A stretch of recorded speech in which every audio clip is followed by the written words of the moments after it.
PDIP mengungkapkan 3 syarat untuk menjadi bakal calon wakil presiden mendampingi Gubernur Jawa Tengah Ganjar Pranowo pada pemilihan presiden 2024.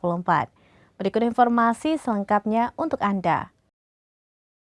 Ketua DPP PDIP Said Abdullah pada Senin 15 Mei 2023 mengatakan penentuan cawapres yang akan mendampingi Ganjar merupakan kewenangan Ketua Umum PDIP Megawati Soekarno Putri dan Ketua Umum Partai Politik atau Parpol yang berkoalisi.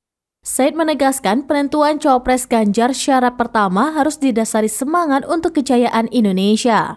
Kemudian syarat kedua, Said menjelaskan cawapres Ganjar harus mewujudkan aspek sosiokultural, sikap dari gotong royong antara kelompok nasionalis dan religius.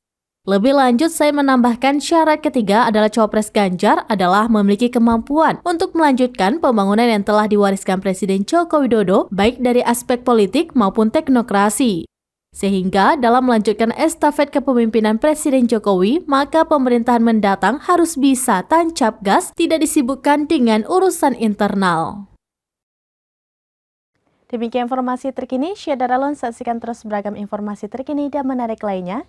Jangan lupa like dan share seluruh akun seramines.com.